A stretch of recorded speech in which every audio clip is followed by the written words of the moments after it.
Queridos, vamos abrir as nossas Bíblias em Abacuque, capítulo 2, versículo de 6 a 20.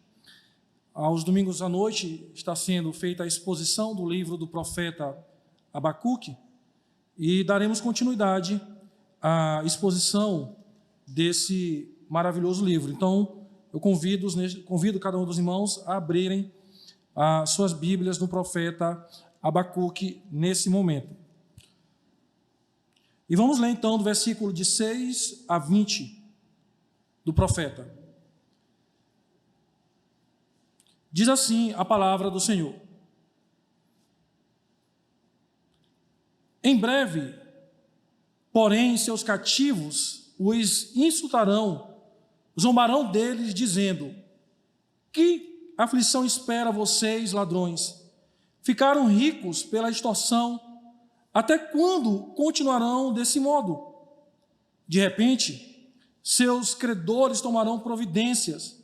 Eles se voltarão contra vocês e levarão tudo o que têm, enquanto vocês olham trêmulos e indefesos.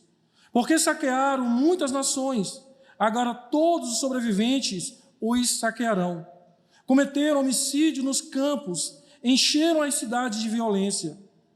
Que aflição espera por vocês, que constrói casas enormes, com dinheiro obtido por meio de opressão. Acreditam que a riqueza comprará segurança e manterá sua família afastada do perigo. Mas com os homicídios que cometeram, envergonharam seu nome e condenaram a própria vida. As pedras das paredes clamam contra vocês, e as vigas dos telhados também se queixam. Que aflição espera por vocês, que constroem cidades com dinheiro obtido por meio de homicídio e corrupção? Acaso o Senhor dos Exércitos não transformará em cinzas as riquezas das nações? Elas trabalham com afinco, mas de nada adianta, pois assim como as águas enchem o mar, a terra se encherá do conhecimento da glória do Senhor. Que aflição espera por vocês, que dão bebidas aos seus companheiros? Vocês os obrigam a se embriagar e depois se alegram, maldosos quando eles ficam nus e envergonhados. Em breve, porém, será sua vez de serem humilhados. Venham, bebam e fiquem despidos e expostos. Bebam do cálice do Senhor, e toda a sua glória será transformada em desonra. Derrubaram as florestas do Líbano, agora vocês serão derrubados. Destruíram os animais selvagens, agora o terror deles virá sobre vocês. Cometeram homicídio nos campos e encheram as cidades de violência. De que vale o ídolo esculpido por mãos humanas, ou a imagem de metal que só os engana? Como é tolo confiar em sua própria criação, num Deus que nem sequer é capaz de falar. Que aflição espera vocês que dizem a ídolos de madeira: despertem! E que dizem a imagem mudas de pedra: levantem-se. Acaso um ídolo pode lhes dizer o que fazer? Apesar de serem revestidos de ouro e prata, não há vida dentro deles. O Senhor, porém, está em seu santo templo. Toda a terra cale-se diante dele. Amém. Vamos orar, queridos. Pai Santo, nós queremos louvar e bendizer mais uma vez o teu santo e maravilhoso nome. Pedimos que o Senhor fale ao nosso coração através da tua santa palavra. É o que nós te pedimos em nome de Jesus. Amém. Queridos irmãos, no primeiro capítulo de Abacuque, nos versos de 1 a 4, nós podemos ler as queixas do profeta. Ele grita por violência, ele grita por causa da maldade, ele grita por causa da opressão. Desta forma, nós somos apresentados a um profeta que está completamente estarrecido com o problema do mal e busca, através da oração, respostas vindas de Deus.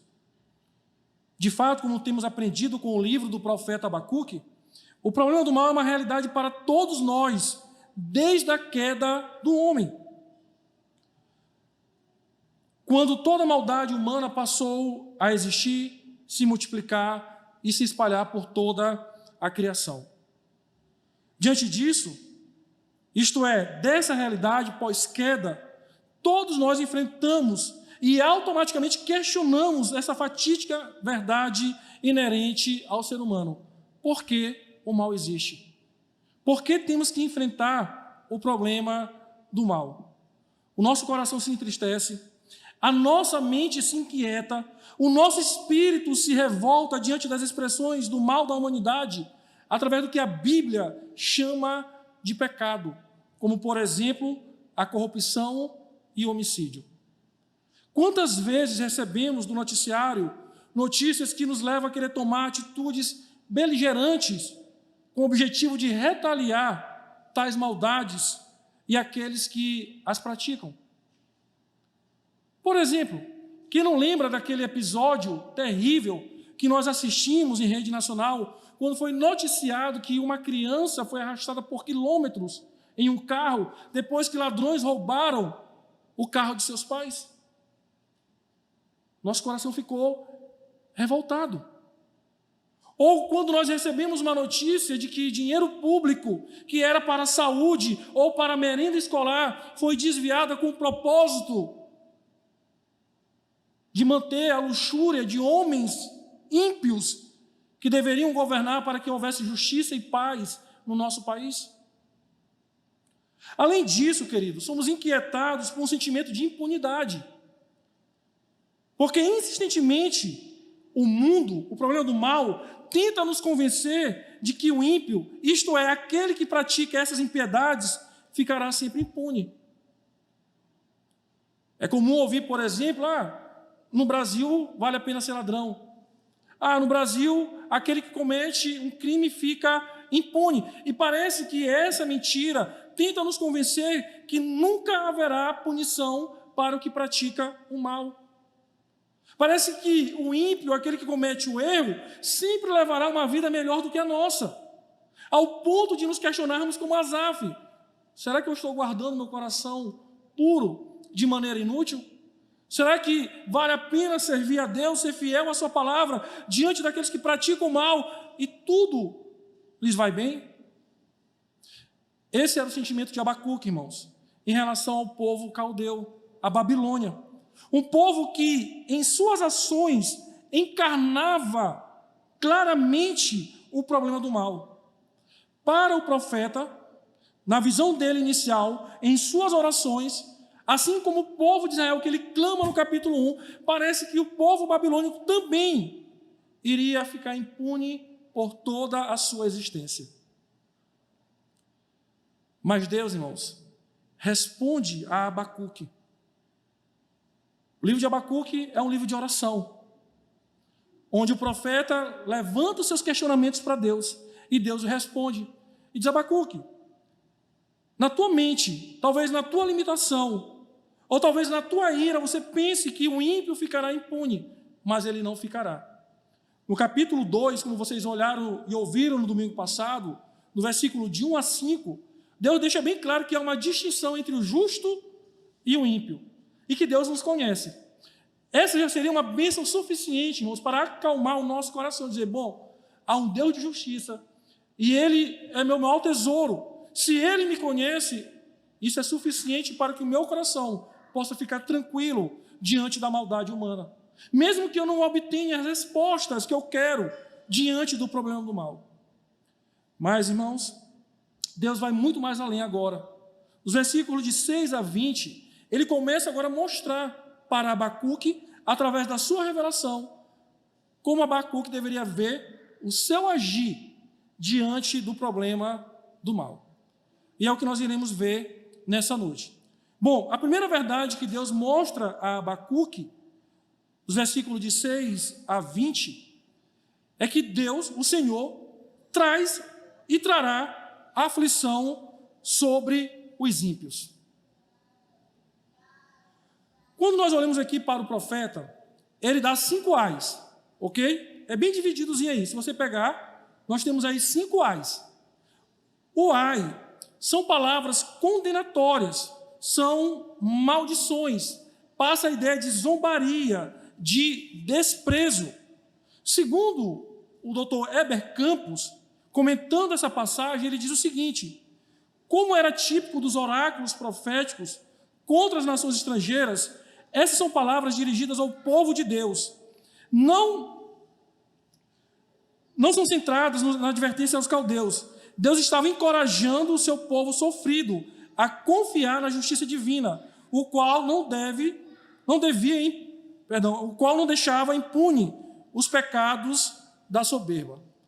Nesse momento aqui, irmãos, o que Deus está fazendo é o seguinte: esse ai, ele não estava dirigindo aos caldeus, ele estava dirigindo para as nações, dizendo, para Israel, vocês estão preocupados com a impiedade, vocês estão preocupados com a iniquidade, a maldade do povo babilônico, mas eu quero dizer para vocês que eles terão juízos, e eu estou mostrando claramente isso para vocês. Eu, o Senhor, agora já estou zombando deles, já estou desprezando e trazendo maldições sobre este povo.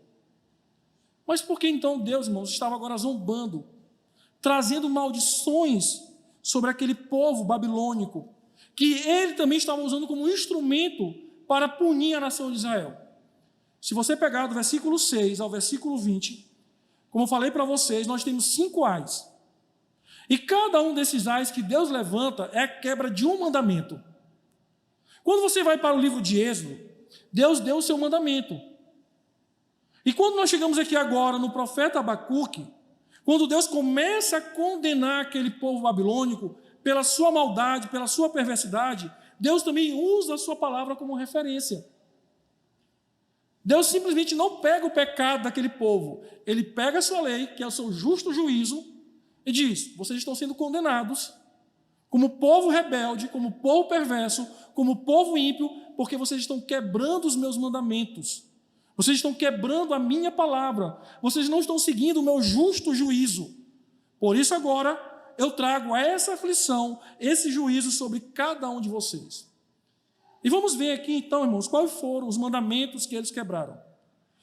O primeiro mandamento que Deus denuncia e traz no ai é o 8º mandamento: não furtarás, que nós podemos denominar o ai da avareza, que vai do versículo 6 ao versículo 8. Acompanhe comigo Abacuque capítulo 2, versículos de 6 a 8. Em breve, porém, seus cativos os insultarão, zombarão deles, dizendo: que aflição espera vocês, ladrões? Ficaram ricos pela extorsão, até quando continuarão desse modo? De repente, seus credores tomarão providências. Eles se voltarão contra vocês e levarão tudo o que têm, enquanto vocês olham trêmulos e indefesos, porque saquearam muitas nações. Agora todos os sobreviventes os saquearão. Cometeram homicídio nos campos e encheram as cidades de violência. O Império Babilônico, irmãos, além de toda a sua crueldade, era um império especialista em roubar e extorquir as nações que eram conquistadas. Por exemplo, quando Jerusalém é invadida pelo povo babilônico, eles adentram os muros da cidade, invadem o palácio real e fazem uma limpa geral no templo de Jerusalém. Eles levam todos os tesouros, todos os objetos que ali estavam consagrados ao Senhor, e agora, como espólio da sua invasão, tomam para si como riquezas, como nós podemos ver em Jeremias capítulo 52, versículo 17 a 23. Depois você pode ler.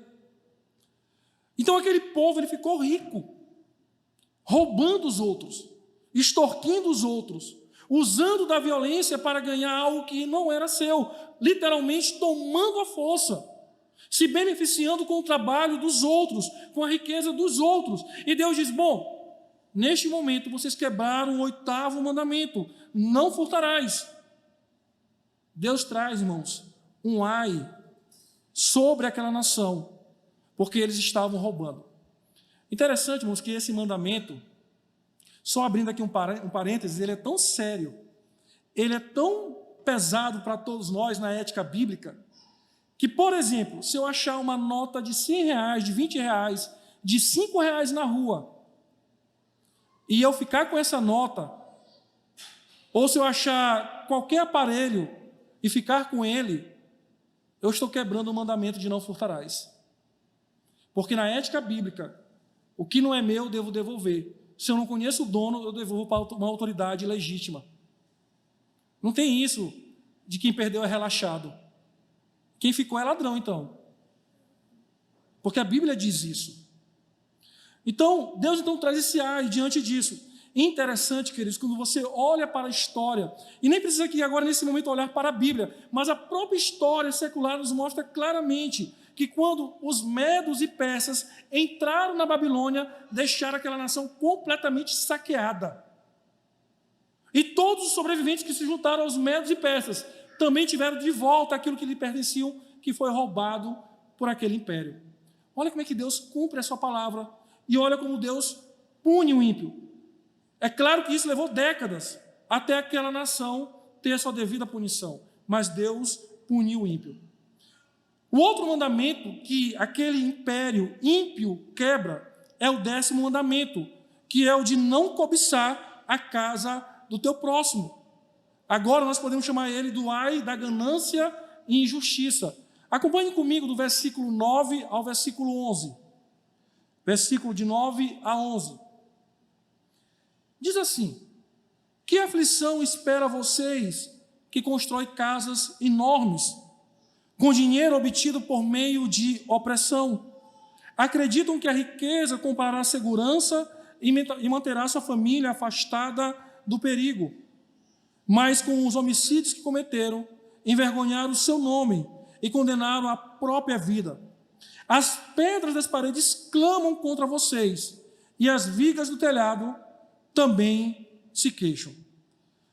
Há uma expressão muito interessante aqui nessa parte, no versículo 9, em algumas versões, que diz que para pôr seu ninho no alto, a fim de se livrar da garra do mal. A ideia aqui era de uma águia, irmãos. Uma águia geralmente constrói seu ninho no local mais alto, dando a ideia de proteção e de segurança para os seus filhotes. O povo babilônico, na sua impiedade, na sua perversidade, diante de tanto mal que eles cometeram, eles achavam que aquela riqueza, que aquela condição que agora eles tinham, poderia lhes dar algum tipo de segurança, algum tipo de felicidade, e Deus diz não. Porque o que vocês conquistaram foi através da ganância e da injustiça. Uma falsa riqueza, irmãos, não tem como nos garantir segurança nenhuma. Talvez seja um equívoco nosso pensar que o homem ímpio, que o homem que adquiriu a sua riqueza com ganância e justiça, ele tem algum prazer no que ele tem nesse exato momento e que ele está seguro. E Deus então diz: olha, vocês não estão seguros. Qual é a comprovação disso? O Império Babilônico foi completamente destruído. O terceiro mandamento que eles quebram, é o 6º mandamento, que é o de não matarás, o ai da violência. Acompanhe comigo do versículo 12 ao versículo 14, que diz o seguinte: que aflição espera vocês que constroem cidades com dinheiro obtido por meio de homicídio e corrupção? Acaso o Senhor dos Exércitos não transformará em cinza as riquezas das nações? Elas trabalham com afinco, mas de nada adianta. Pois assim como as águas enchem o mar, a terra se encherá do conhecimento da glória do Senhor. O Império Babilônico, irmãos, ele foi um império extremamente violento, impiedoso. Quando ele invadia uma cidade, ele matava pessoas de todas as idades, de todas as classes. Os relatos da invasão da Babilônia a Jerusalém são os piores. Lembram do choro do profeta Jeremias? Quando Deus ainda permite que ele contemplasse a destruição de Jerusalém, e os seus olhos estavam secos agora, porque ele chorava pela morte de crianças, de adolescentes, jovens, adultos, mulheres grávidas que eram fendidas com a espada, e seus filhos eram tirados de seus ventres, e morriam tanto a mãe quanto a criança. Homens que eram executados ali, na frente de suas famílias. Pais que contemplaram a morte de seus filhos. A descrição que Jeremias coloca lá no seu livro, irmãos, é terrível. Se você tenta imaginar o que estava acontecendo, não tem como você não chorar por aquela cena de morte, de destruição, de tanto sangue sendo derramado por aquela cidade. Pior do que isso, irmão, só foi quando Tito invadiu Jerusalém, já na época de Cristo, que dizem que foi derramado tanto sangue no templo de Jerusalém, que você molhava até os seus tornozelos com o sangue das vítimas, que estava escorrendo por aquela cidade. Então imagine aquela maldade. Foi um império que foi construído sobre os mortos, sobre mortos inocentes, sobre civis. E Deus diz, olha, eu estou trazendo um juízo sobre vocês, uma aflição, porque vocês mataram pessoas, vocês quebraram o 6º mandamento e vocês não ficarão impunes por causa disso. O 4º mandamento que eles quebram, irmãos, como um povo ímpio que não temia e não conhecia o Senhor, é o 9º mandamento que diz, não dirás falso testemunho. Acompanhe comigo do verso 15 ao verso 17 agora. Diz assim, que aflição espera vocês que dão bebidas aos seus companheiros? Vocês os obrigam a se embriagar e depois se alegram maldosos quando eles ficam nus e envergonhados. Em breve, porém, será a sua vez de serem humilhados. Venham, bebam e ficam despidos e expostos. Bebam do cálice do Senhor e toda a sua glória será transformada em desonra. Derrubam as florestas do Líbano. Agora vocês serão derrubados. Destruíram os animais selvagens, agora o terror deles virá sobre vocês. Cometeram homicídio nos campos e encheram as cidades de violência. Agora, irmãos, o próximo ai é o ai da sedução.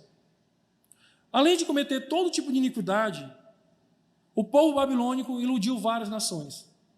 Como? Fazia aliança com uma nação, prometendo a paz, prometendo que não queria causar nenhum mal, seduzia aquele povo e depois, então, causava um dano terrível. Eles expuseram muitos à vergonha.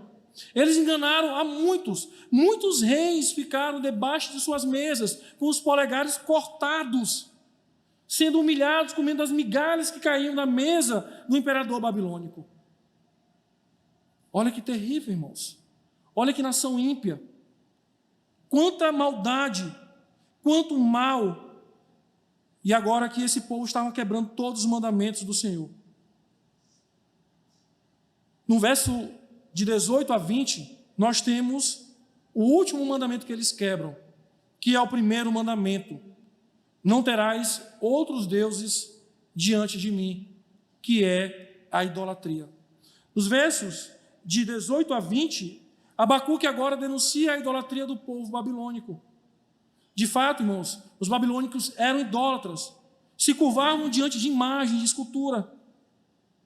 Era um povo que, de fato, não tinha Deus, não conhecia Deus, e trocava o Senhor de toda a glória por imagens criadas por Ele. E Deus diz, bom, vocês quebraram o mandamento que dá início aos demais mandamentos. Quando Abacuque coloca esse último mandamento aqui, irmãos, quebrado na fileira como o último, não foi algo aleatório, mas foi proposital. Ele diz, vocês estão quebrando todos esses mandamentos, porque acima de tudo, vocês são um povo idólatra.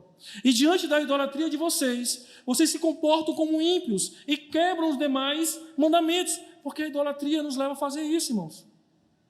Ora, observe nós que somos crentes em Cristo Jesus. Quando um pecado toma o lugar de Deus no nosso coração, quando nos tornamos idólatras de um pecado nosso, quando temos um outro Senhor que não é Deus, automaticamente nós quebramos os outros mandamentos, porque temos que satisfazer um outro Senhor que não é o nosso Deus. E por isso, irmãos, aquele povo se comportava de maneira ímpia. E o que Deus então traz, o que Deus promete sobre aquele povo, queria agora julgá-los, queria condená-los por causa da sua impiedade. E como a própria Bíblia nos mostra, como a própria história nos diz, aquele povo sumiu da face da terra. O que é a Babilônia hoje, irmãos? Além de história. O que é a Babilônia hoje, além de museu? O que é a Babilônia hoje, além de uma referência geográfica que não existe mais, onde outras nações estão sobre ela agora? E assim, irmãos, é que Deus trata com o problema do mal. É assim que Deus trata com o problema da impiedade. Deus não está parado. Deus não está alheio a nada disso. Deus não é aquele que deu a corda na sua criação e foi embora e deixou ao nosso cargo como conduzir essa história. Não. O nosso Deus é o Deus da história, é o Deus que conduz tudo e é Ele que julga justos e injustos. O ímpio também, por mais que pareça aos nossos olhos, ele está condenado diante do Senhor. Mas Abacuque também nos ensina, irmãos, que o Senhor cumpre a sua palavra e executa o seu juízo sobre os ímpios. Os versículos 14 e 20 nos provam isso. O versículo 14 diz: pois assim como as águas enchem o mar, a terra se encherá da glória do Senhor. O que isso quer nos ensinar, irmãos? Que o nosso Deus é o Senhor de toda a história. Ele está envolvido em nossa história. A história do mundo, a história do cosmos, não está alheio à pessoa de Deus. Deus é aquele que controla todas as coisas. Ele que está conduzindo tudo. E nada foge, irmãos, ao seu controle.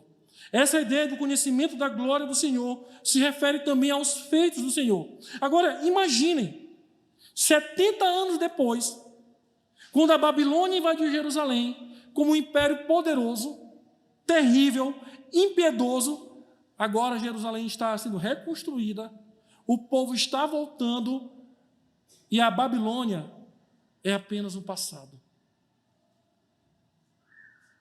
O salmista diz que quando o Senhor restaurou a glória, a sorte de Sião, nós ficamos como quem sonha. E os povos diziam, as outras nações diziam, grandes coisas fez o Senhor por ele. Ou seja, irmãos, agora como aquele império punido, aquele império destruído, Deus estava espalhando a sua glória por toda a sua criação. O versículo 20 também nos diz o seguinte: o Senhor, porém, está em seu trono, em seu santo templo, toda a terra cale-se diante dele. Você lembra do profeta Abacuque? Um profeta questionador? Até quando, Senhor? Parece que o Senhor não está me ouvindo.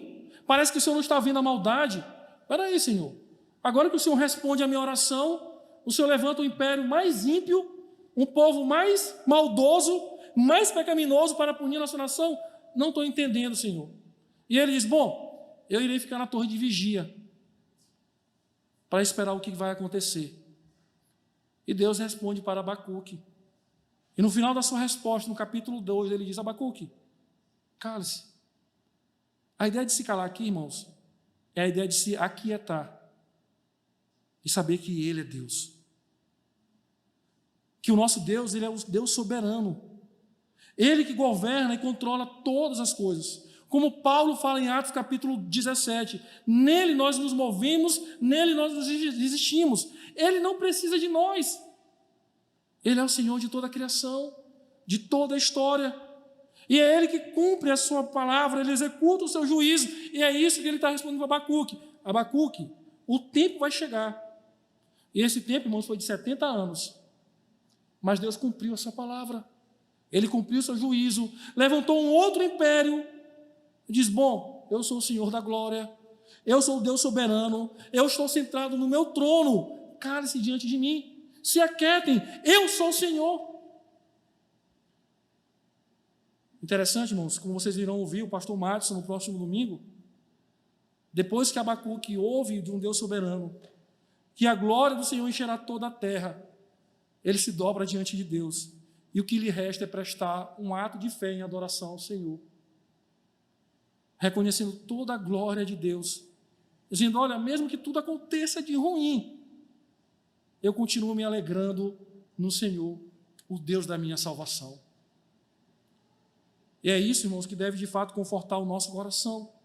Diante de tanta maldade, diante do problema do mal, diante dos ímpios, da iniquidade, é saber que o Senhor é o Senhor de toda a glória. e que Ele controla tudo. Nada foge à sua soberania. Quando nós olhamos para a Bíblia, irmãos, nós podemos ver o cumprimento dessa profecia de Abacuque, para entendermos como Deus cumpre a sua palavra e executa o seu juízo.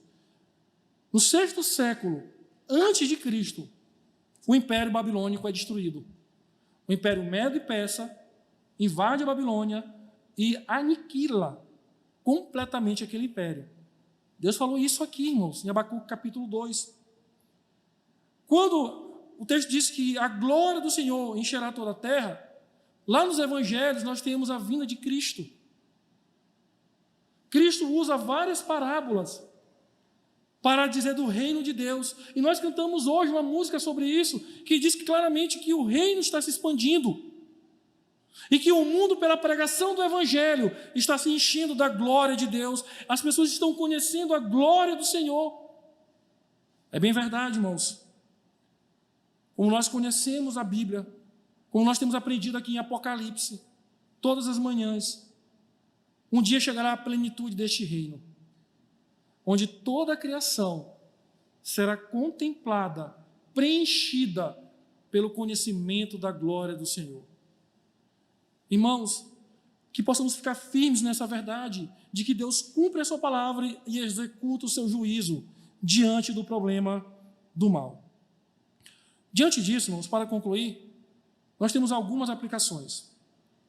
A primeira é, devemos olhar o problema do mal na perspectiva de Deus, que Ele apresenta em sua palavra. O homem tem tentado encontrar uma resposta para tal inquietação fora da palavra de Deus. Há um modismo agora que diz tudo é ciência. A ciência tem seu espaço, tem o seu mérito, mas ela não tem resposta para tudo. E toda vez que ela tentou responder algo que a Bíblia diz, ela causou um mal terrível à humanidade. Por exemplo, a Primeira Guerra Mundial, ela não foi fruto de disputas religiosas. Ela não foi fruto de disputas de crenças. Ela foi fruto de um pensamento baseado no iluminismo, que dizia que a ciência traria todo o bem para a humanidade, a idade de ouro para a humanidade. Na Segunda Guerra Mundial, nós temos uma das maiores atrocidades cometidas contra um povo na história moderna, baseado na teoria do evolucionismo, onde Hitler escreve o seu livro baseado em teorias científicas.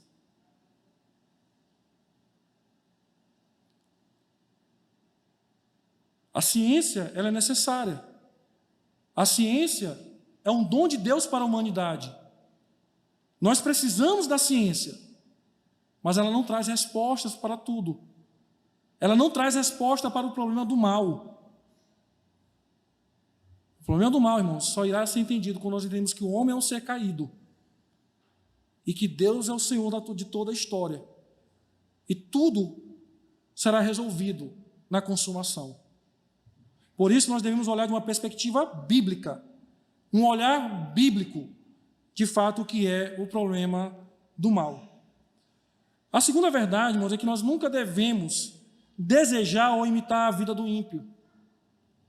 Nós lemos o Salmo hoje, o Salmo 73, de Asaf. E Asaf caiu em um erro. Qual foi o erro de Asaf? Como cristão, como servo de Deus, ele contemplou e almejou, desejou ter a vida do ímpio. Olha, são ricos, vivem em grandes mansões, têm riquezas, possuem grandes bens. Olha, eles não sofrem nada, eles têm seguidores. Talvez nessa época, era digital, irmãos, que nós temos mais contato com a vida dos ímpios, talvez a gente até diga assim, olha, se eu tivesse a vida desse homem e dessa mulher, graças a Deus porque você não tem a vida desse homem e dessa mulher, irmãos. Graças a Deus porque você não é um ímpio. Graças a Deus porque a sua riqueza não é fruto de uma vida impiedosa, mas graças a Deus porque você está em Cristo Jesus, o seu maior bem, o nosso maior tesouro, e essa é a nossa satisfação. Não invejem, não olhem para os ímpios. O juízo deles está guardado, irmãos. O prazer deles é temporário. Nós somos justos e o justo viverá pela fé.